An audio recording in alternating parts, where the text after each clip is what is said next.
আসসালামু আলাইকুম। আমার ফেসবুক ফলোয়ার্স ভাইরা, আমি আপনাদের সম্মুখে ফের আবার আজকে আসলাম।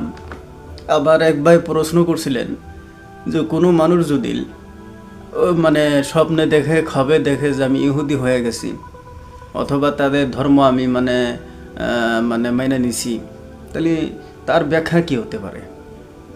হযরত ইবনে সিরিন রহমতুল্লাহি আলাই দামাত বরকাতু আলিয়া তিনি বলছেন যে কোনো মানুষ যদি স্বপ্নে দেখে যে এরকম যে আমি ওই ধর্মটারে আমি কি করছি, আমি মাইনা নিছি, তাহলে সে তার দলিল এরকম হতে পারে যে তিনি সর্বপ্রথম বেদাত রাস্তার ভিতরে তিনি চলতেছে। বেদাত কারে বলা হয়? যেটা ইসলামের ভিতরে আল্লাহ রসুল বলেনি, যেটা আপনি কোনো আল্লাহ রসুল এটা নাজাইজ বলছে, সেই কামটারে আপনারা জায়েজ মনে করা, আর কোনো নতুন কাম আবিষ্কার করার নামই বেদাত বলা হয়েছে। যেরকম আমরা উদাহরণস্বরূপ বহুত আছে, আমি ভিডিওর মাঝখানে কোনো উদাহরণ আপনাদের দিই না, আপনারা বোঝেন।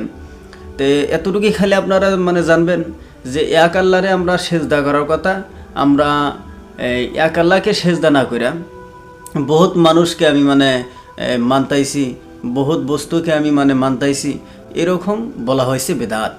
তা আপনারা জানেন। তে আরও বলা হয়েছে যে কোনো মানুষ যদি ইহুদিদের মদত করেন অথবা সহায় করেন, আপনি এই সহায় আপনি খালি টাকা পয়সা মাল এগুলা দিয়ে যে আপনি তারে সাহায্য করতেছেন, সহজ করতেছেন, তাই নয়। এরকম হতে পারে যে আপনি ইসলামের ক্ষতি হইতেছে এরকম কথা আপনি তাদেরকে বলতেছেন, এরকম হতে পারে।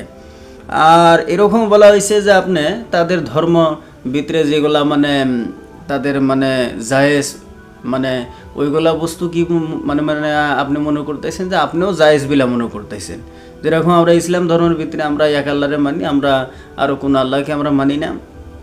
হ্যাঁ, আপনি এখন মুসলমান হইয়া আপনি তাদের পরম্পরা অথবা তাদের নিয়ম আপনি মনে বোধে আপনি জায়েজ বিলা মনে করে নিছেন, এরকম যদি করেন। 2 নম্বর হয়েছে যে কোনো মানুষ যদি খবের ভিতরে দেখে যে আমি ঈসাই অথবা মুরশিক অথবা বোধপরস্তি আমি স্বপ্নে করতেছি, তাহলে তার ব্যাখ্যা কী হতে পারে? তার বিষয় নিয়ে ইবনে সিরিন রহমতুল্লাহি আলাই দামাত বরকাতু আলিয়া তিনি বলছেন যে আপনার এই স্বপ্ন আপনার দেখা এটা এরকম হতে পারে যে আপনি গুমরাহিতার রাস্তার ভিতরে আপনি চলতেছেন।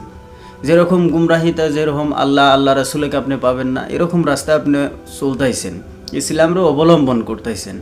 আর জিল্লাতের রাস্তার ভিতরে আপনি চলতেছেন।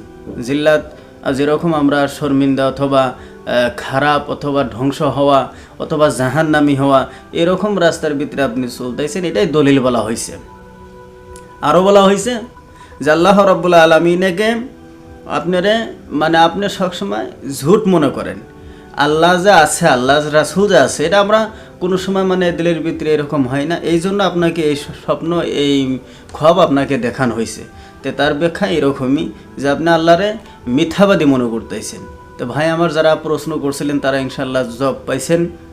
আরও যদি সওয়াল থাকে ইনশাল্লাহ আমার কাছে করবেন, ইনশাল্লাহ আমি যত সম্ভব আপনাদের আমি দেওয়ার জন্য চেষ্টা করব। তো ইনশাল্লাহ ভিডিও লম্বা হয়ে যায়, এই জন্য আমি পার্ট নম্বর 2 ভিতরে কিছু কথা ইনশাল্লাহ কব। এটা পার্ট নম্বর 1 গেল, 2 ভিতরে আমি কিছু কথা আরও 2 কথা